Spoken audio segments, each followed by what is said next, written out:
We are what we repeatedly do. Aristotle.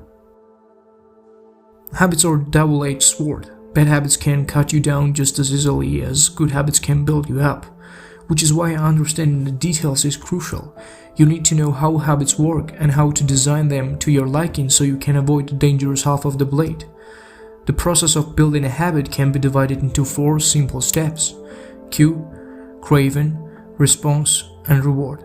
Breaking it down into these fundamental parts can help us understand what a habit is, how it works, and how to improve it. This 4-step pattern is the backbone of every habit, and your brain runs through these steps in the same order each time.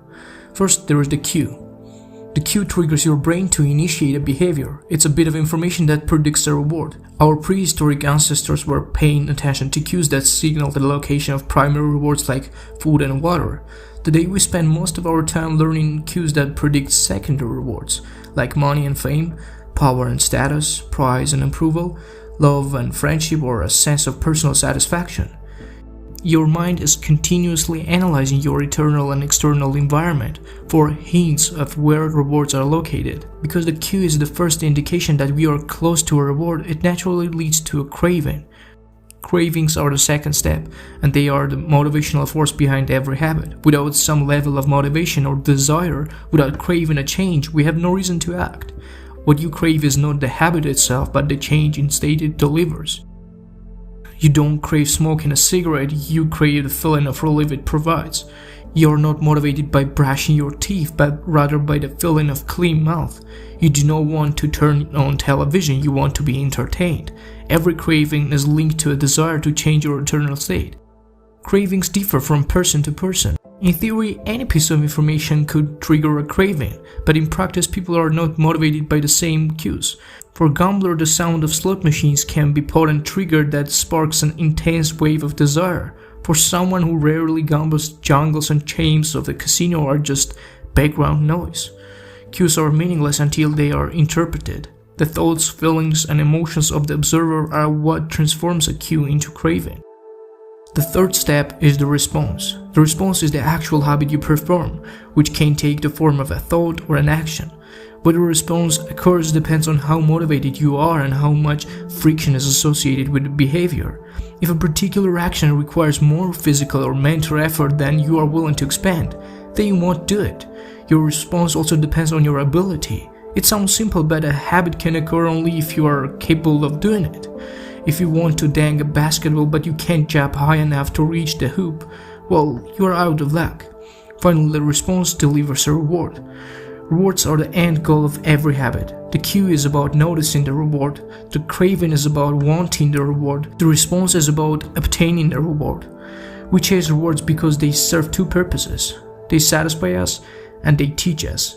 The first step of reward is to satisfy your craving. Yes, rewards provide benefits on their own. Food and water deliver the energy you need to survive.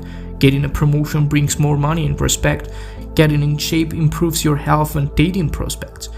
But the more immediate benefit is that rewards satisfy your craving to eat or to gain status or to win approval. At least for a moment, rewards deliver contentment and relief from craving. Second, rewards teach us which actions are worth remembering in the future. Your brain is a reward detector. As you go about your life, your sensory nervous system is continuously monitoring which actions satisfy your desires and deliver pleasure. Feelings of pleasure and disappointment are part of the feedback mechanism that helps your brain distinguish useful actions from useless ones. Rewards close the feedback loop and complete the habit cycle. If a behavior is insufficient in any of these 4 stages, it will not become a habit. Eliminate the cue and your habit will never start. Reduce the craving and you won't experience enough motivation to act. Make the behavior difficult and you won't be able to do it. And if the reward fails to satisfy your desire, then you will have no reason to do it again in the future. Without the first 3 steps, a behavior won't occur. Without all 4, a behavior won't be repeated. Now you have some idea about how habits work, but I want to talk about how they affect your life. James Carnell, in his book Atomic Habits, says that habits are compound interest of self-improvement. The same way that money multiplies through compound interest, the effects of your habits multiply as you repeat them. Really, they seem to make little difference on any given day, and yet the impact they deliver over the months and years can be enormous. It's only when looking back 2, 5, or perhaps 10 years later that the value of good habits and the cost of bad ones becomes strikingly apparent. This can be a difficult concept to appreciate in daily life. We often dismiss small changes because they don't seem to matter very much in the moment. If you save a little money now, you are still not a millionaire. If you go to the gym 3 days in a row, you are still out of shape.